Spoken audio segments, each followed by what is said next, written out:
So today we're playing Payday 3 with the RTX 3080, and to start it off we're playing the game at 1080p at ultra settings. We are playing the open beta of the game. I think the full release will be in 2 or 3 weeks, so it's pretty close. So the performance should be quite similar.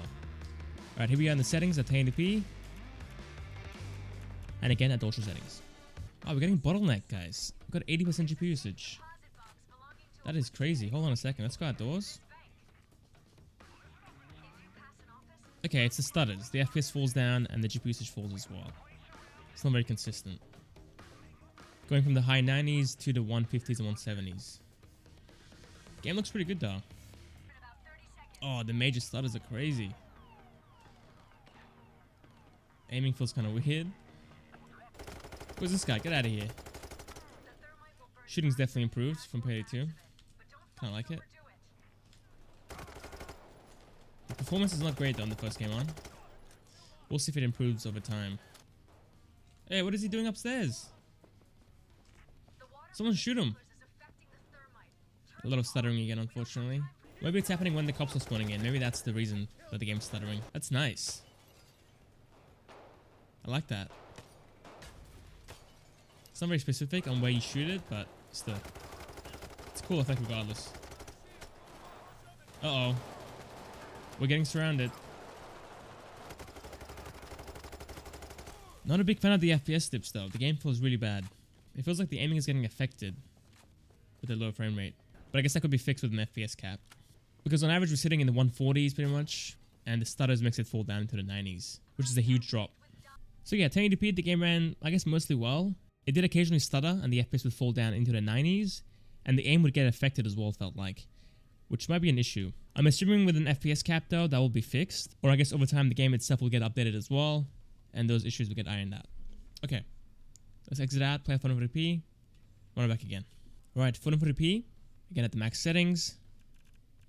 Let's see what this guy can do. Here we go. 90 FPS off the bat, up to the low 100s. Wow. Massive FPS dip from 1080p. Game does look better though. A lot sharper. I definitely like it a lot more. Alright, I'm gonna go around the back.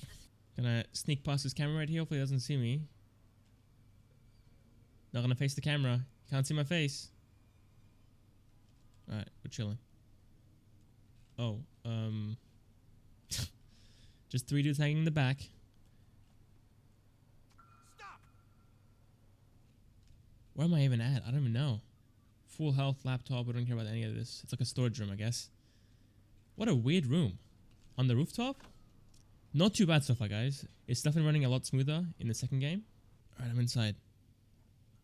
Yeah, I think we just go guns blazing, dude. Screw this. Stealth is too much work for this one. Oh, great. Here we go. Missions compromised. Falling as low as the high 80s so far. But again, a lot smoother. There's no stutters, there's no lag spikes. It's feeling far more consistent in the second game.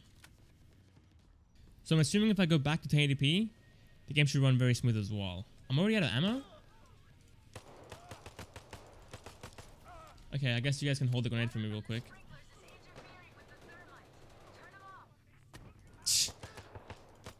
Yo, die, man. Thank you. So yeah, I think I might go back to 1080p and see if it's actually fixed. Or if the stutters are still there, which I'm guessing they shouldn't be. So yeah, I think we'll end it here. Again, on average we're sitting in the 120s, but it can fall as low as the high 80s. Alright, 4K at the max settings. This game is kind of weird. You can't play 4K, I guess, how it is by default. You have to go into Windows and change the scaling from 150 all the way down to 100. If you don't, 4K won't show up. Alright, let's jump into it so we can get 4K, I'm guessing 70 FPS and then down to the 60s. Wow. Okay, never mind. We're getting very close to that 50 FPS mark as well, actually. Let's go. I don't care. Everyone gets shot. Feeling kind of laggy, to be honest. But we are playing at ultra, so lowering the settings down to, I guess, high or a mix of medium and high should give you far better performance. The weird thing about 4K is that the UI just breaks on Windows itself. If you alt tab out into any other app, it cuts into the game. It might get fixed at release, I'm not sure. Again, it's only a few weeks away, and normally these betas are like the full release of the game, basically. So I'm not sure how much I can actually fix in that short amount of time. There we go, that's 4K. Again, we're sitting in the 60s. Doesn't feel great. It's playable, obviously, but I wouldn't really recommend it. Okay, let's go back to 1080p. I want to see if the game stutters like it did on the first game on. If it doesn't, then that's great. If it does, then that's not a good look. Again, the 130s and 140s. And it dips down into the 100s and even the high 90s. So yeah, it's definitely a lot better. But unfortunately, the FPS dip is still happening. So there we have it. That's Payday 3, the open beta on the RTX 3080. At 1080p, it has weird FPS dip issues. It falls as low as the high 70s for me in this game. And the first game on, it's very stuttery, but that will go away after you keep playing. 4K can be played at 60 FPS, but it doesn't feel great, to be honest. So I will lower the quality settings for that resolution. Okay, I think that's about it. Thank you guys for watching. If you guys enjoyed, and I'll catch you guys next time for the next video. See you guys there.